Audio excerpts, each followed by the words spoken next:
এবার সে একটা ইট হাতে নিল, পাথর হাতে নিয়ে এসে বলছে, আল্লাহ, তোমার কাছে যদি ওই জাদুকরের কাজের চাইতে এই পাদ্রির কাজ বেশি পছন্দনীয় হয়, এই ইটের আঘাতে এই জন্তুকে তুমি মেরে ফেলো আল্লাহ।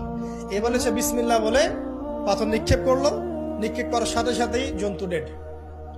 তখন তার আইন আল ইয়াকিন, হাক্কুল ইয়াকিন হয়ে গেল যে হ্যাঁ, আল্লাহর কাছে এই পাদ্রির আমলই সবচেয়ে বেশি পছন্দনীয়। তার আর মনে কোনো সংশয় থাকলো না। কিশোর মানুষ না, কতটুকুই বা বোঝেন নাই। এবার তার মধ্যে একটা ইয়াকিন চলে আসলো এবং সে পরিপূর্ণ মুমিন মুসলিম হয়ে গেল। এবার যখন সে রাজ দরবারে যায়, তার কাছে পেশেন্ট আসে, মানে একজন মানুষ এসেছে, সে বলছে যে আমার চোখের সমস্যা। সে চোখে হাত দেয়, হাত দিয়ে বলে যে আপনি আল্লাহর প্রতি ঈমান নিয়ে আসেন, আমি আল্লাহর কাছে দোয়া করব, চোখ ভালো হয়ে যাবে। এভাবে পেশেন্ট আসে, সে বলে আল্লাহর প্রতি ঈমান নিয়ে আসেন, আমি দোয়া করব, ভালো হয়ে যাবে। এভাবে আস্তে আস্তে তার নাম এবং খ্যাতি ছড়িয়ে পড়তে লাগলো। যেই তার কাছে আসে সে বলে আগে মুসলিম হন, ইমানদার হন, আল্লাহর প্রতি বিশ্বাস করেন, আমি দোয়া করব, ভালো হয়ে যাবে। চোখ অন্ধ ভালো হয়ে যাচ্ছে, কুষ্ঠরোগী ভালো হয়ে যাচ্ছে, হ্যাঁ, প্যারালাইজড রোগী ভালো হয়ে যাচ্ছে, আলহামদুলিল্লাহ। নবী ঈসা আলাইহিস সালাম এমনটা করেছিলেন না? আল্লাহ পাক চাইলে করতে পারেন। একদিন ওই রাজ দরবারের একজন মন্ত্রী আসছে, এবার ওই রাজার একজন এমপি সাহেব, তার চোখে সমস্যা, সে আসছে, এসে বলছে যে আমার এই চোখের সমস্যা, আমার চোখটাকে ভালো করার দরকার, তোমার কাছে কোনো ওষুধ আছে নাকি? সে বলছে যে আপনি আল্লাহর প্রতি ঈমান নিয়ে আসেন, আমি আল্লাহর কাছে দোয়া করব, আপনি ভালো হয়ে যাবেন। এবার সে আলহামদুলিল্লাহ ঈমান নিয়ে আনলো এবং সে ভালো হয়ে গেল। এই ভালো হয়ে যাওয়ার পরের দিন যখন সে আবার ওই পার্লামেন্টে গিয়েছে আর কি, ওদের তৎকালীন রাজদরবারে, এবার রাজা ওকে দেখে বলছে যে তোমার তো চোখ অন্ধ ছিল, কিভাবে শেফা লাভ করলে? তো সে বলে না কিভাবে শেফা লাভ করলো, সে বলতে চাচ্ছে না, কারণ সে আজ করছে যে বললে সমস্যা হবে। এক পর্যায়ে তাকে খুবই পিটুনি দেওয়া হচ্ছে, রিমান্ডে নিয়ে গিয়ে কঠিন মাইর দেওয়া হচ্ছে। এক পর্যায়ে সে মারের যন্ত্রণা সহ্য করতে না পারে বলে ফেললো যে ওই বাচ্চা, তার কাছে গিয়ে আমি আরোগ্য লাভ করেছি এবং সে আমাকে বলেছে যে তার রবের প্রতি ঈমান নিয়ে আসতে, তাহলে আমি শেফা লাভ করব। এই বাচ্চা এখন বলছে ফেরাউনের মতো যে আয়না রব্বুকুমুল আ'লা, আমি তো তোমাদের রব, নমরুদের মতো আমি তো তোমাদের রব, ঠিক আছে, আমি ছাড়া তোমাদের কে রব আছে? মা আলিমতু লাকুম মিন ইলাহিন গায়রি, আমি তো জানি না যে আমি ছাড়া তোমাদের কোনো ইলাহ আছে। এবার এই লোকটাকে হত্যা করা হলো, এই এমপি সাহেবকে হত্যা করা হলো, বিকজ সে ঈমান নিয়ে আসে। এবার সেই বালককে ডেকে আনা হচ্ছে, বলা হচ্ছে বলো তুমি নাকি তোমার রবের নাম দিয়ে মানুষের ট্রিটমেন্ট করা শুরু করেছো। তখন সেই বালক বলছে হ্যাঁ, আমি এক আল্লাহর প্রতি বিশ্বাস করি এবং তার রাসূলের প্রতি বিশ্বাস করি, তার প্রেরিত আসমানি কিতাবে বিশ্বাস করি। এখন রাজা বলছে আমি ছাড়া তোমাদের কোনো ইলাহ আছে আমি তো জানি না।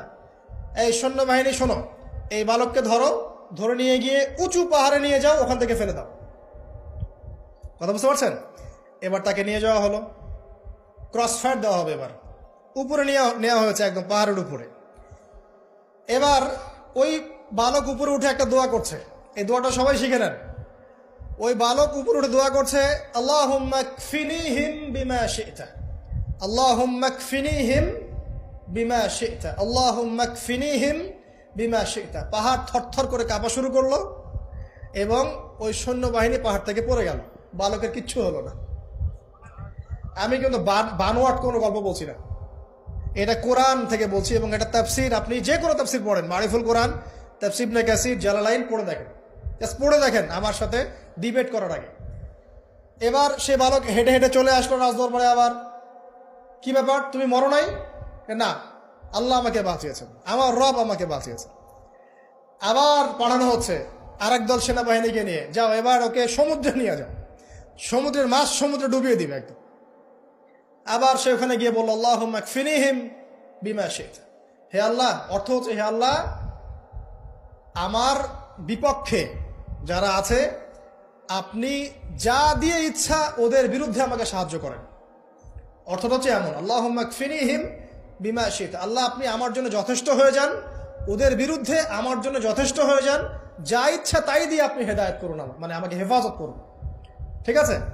আল্লাহুম্মা কফিনিহিম বিমা শি'তা, ছোট্ট দোয়া। এবার ওই সমুদ্র উত্তাল হওয়া শুরু করলো এবং ওরা জাহাজ থেকে পড়ে গেল।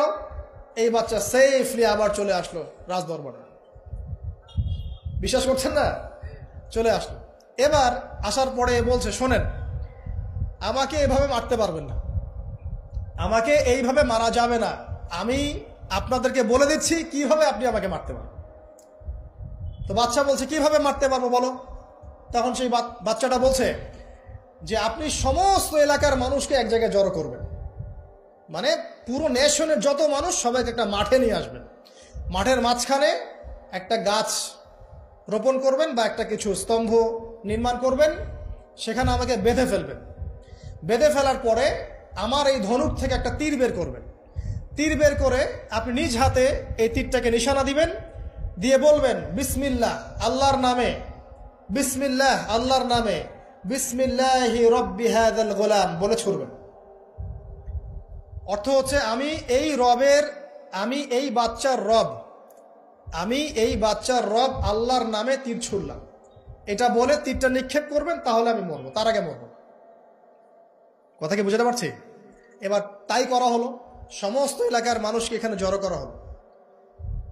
কথাটা ভালো করে বোঝেন, সমস্ত এলাকার মানুষ মানে কি? ওই এলাকার সব মানুষ, মানে মুমিন কাফের যে আছে সবগুলাকে একত্রিত করা হলো। করার পরে বাচ্চাটাকে এভাবে একটা জায়গায় বেঁধে দেওয়া হয়েছে, খেজুর গাছে, তাফসীরে এসেছে খেজুর গাছে।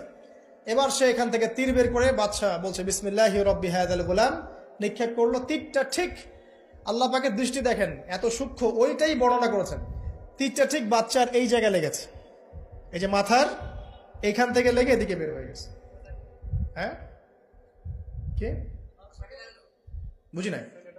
ছেলেটা, বাচ্চা, বাচ্চা, ওই বাচ্চা ছেলেটার এই যে কপালের এই পার থেকে এই পার পর্যন্ত তীর চলে গেল এবং বাচ্চাটা শহীদ হয়ে গেল, আলহামদুলিল্লাহ। এবং এই বাচ্চাটা যখন মারা গেল বা শহীদ হয়ে গেল, আর সারা এলাকার মানুষ কি দেখলো? দেখলো যে বাচ্চা তাকে দুইবার চেষ্টা করে মারতে পারে নাই, কিন্তু তার রবের নাম যখন নেওয়া হয়েছে, আল্লাহর নাম নেওয়া হয়েছে, মারতে পেরেছে। দেন পুরো এলাকার সমস্ত মানুষ মুসলিম হয়ে গেল, আলহামদুলিল্লাহ। একজন বাচ্চার জীবনের বিনিময়ে সমস্ত এলাকার মানুষ ইসলামের হেদায়েত পেয়ে গেল, আলহামদুলিল্লাহ।